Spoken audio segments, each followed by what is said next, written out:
afternoon, ladies and gentlemen. It's 4/11, December the 10th. Yeah. And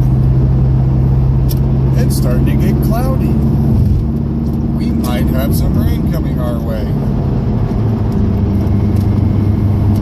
which is needed. The Weather Channel, which got a report from the National Weather Service, says we can expect up to an inch tomorrow. That's exciting. As I posted in the description of yesterday's video, the rumors for the GTX 960, keep in mind that they are rumors. The GM206, which is the processing unit on the GTX 960, is rumored. They're saying that it's only going to have a 128-bit interface, which is interesting considering the 760 had a 256-bit interface, the 660 had a 192, and so instead of giving us a larger bus, they're giving us a narrower bus, and they're supposedly only giving us 2 gigs of RAM. But once again, it's a rumor. We will find out in about a month what water is being retained by this rumor and what's getting left to waste, I guess. Rumors are rumors, you know. Doesn't matter if it's technology or non-technology based rumors. Also, the Samsung Gear, the VR unit that I posted in the description of yesterday's video, and I'll repost some of these links just in case you don't want to go to the video from yesterday. Samsung Gear is basically an Oculus Rift for pretty much the Samsung Galaxy Notes. You know, the phablets. Not quite a tablet, not quite a phone, somewhere in between. But by the pictures that I saw with Engadget and TweetTown, it looks like a Galaxy Note 4 is able to fit into the visor, and it weighs, I think, just over 2 pounds without the Note. The Note itself is only a few ounces, but still, whenever you're adding that all into something that sits on your face, it can get heavy after a while. So this is obviously not something you want to sit and do 6 hours worth of productivity with. You know, playing a game, watching movies, whatever you can in a 3D environment. But, you know, the virtual reality thing is starting to gain traction. And I remember back in the 90s, Nintendo came out with the Virtual Boy. Now, I never got to play with one. I always thought it was really cool. But virtual reality has always been something of a fascination for the human imagination. Being able to fully immerse yourself in what you're watching or whatever game you're playing is a really neat idea, and it's a shame that it has taken us 20 years or more to be able to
VOD channel as an overall tech channel. That's my hope. Anyway, back to the 4K thing. For content creation, you want an in-plane switching or IPS monitor. Those are never cheap. It doesn't matter if it's a 1440p monitor, if it's a 1600p monitor, a 1080p monitor, or even a 2160p monitor. 2160 is 4K, by the way.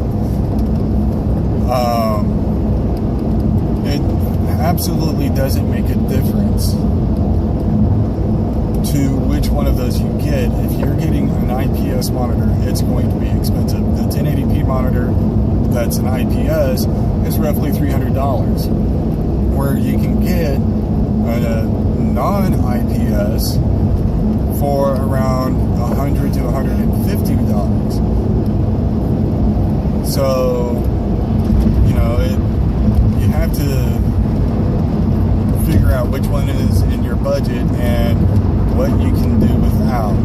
In-plane switching gives you better colors. It lets you see better details whenever it comes to video editing, and quite possibly to the point of 3D modeling.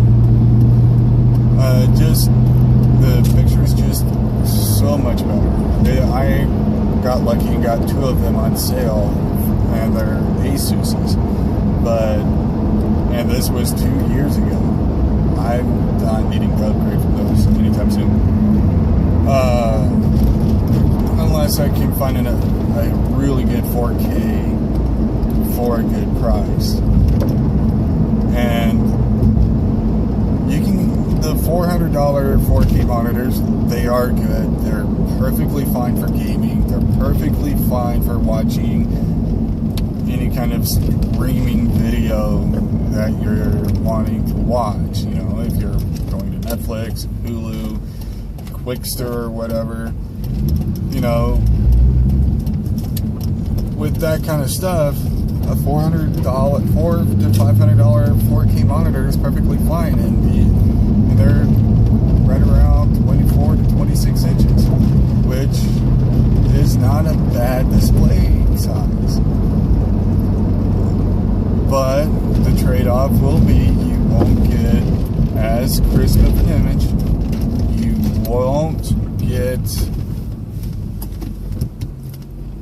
as good, vibrant colors, and you most likely won't get a full 60 hertz. You'll probably get a 30 hertz refresh rate. But then again, it's 4K for $400 to $500. Now, if you want 60 hertz and you want better quality, you're going to be looking at over $600. Most IPS 4Ks that I've seen are between $1,000 and $1,500. Some offer mail-in rebates, some don't. So once again, it's what you can afford. And a little bit of advice for any future system builders that might stumble upon this video at any point.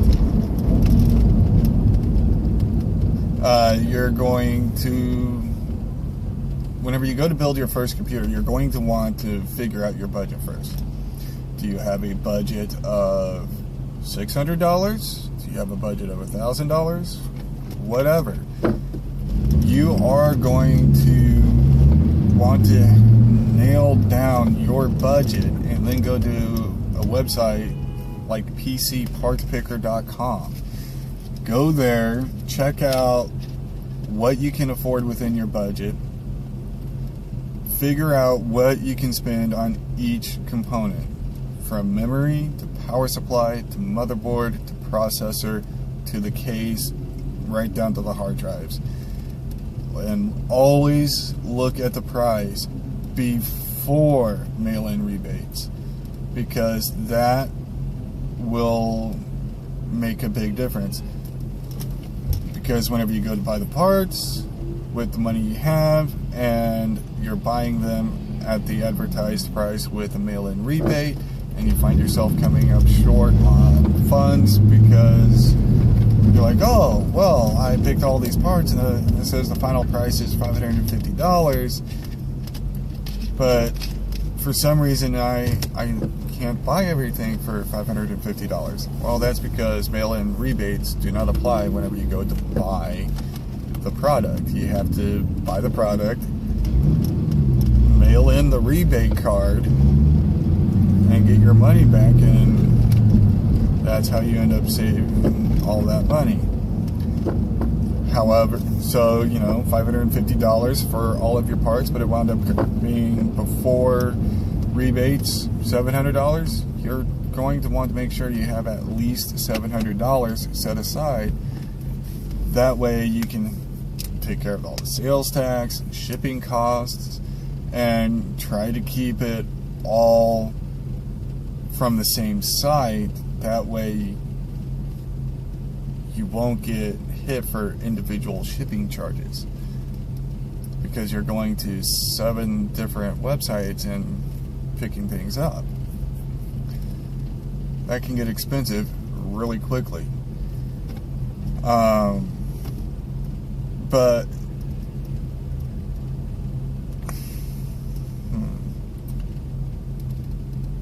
one other thing to consider is look at what you're wanting to do. If you're just wanting to play video games and keep it affordable, then you're not going to want to go out and buy a top tier thing. You don't want to go out and buy a K-series from the i5 or the i7.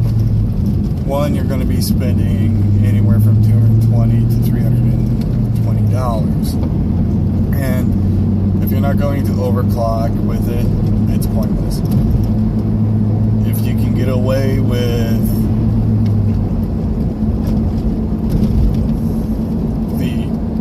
the cheap brand, you get an AMD 4300 for around $140 to $150. And then you buy and then you can allocate that $100-ish that you just saved instead of buying Intel on the AMD, and you can apply it towards like your power supply, which is extremely important. You don't want to get a cheap power supply. You want to get a good power supply from a good, reputable company.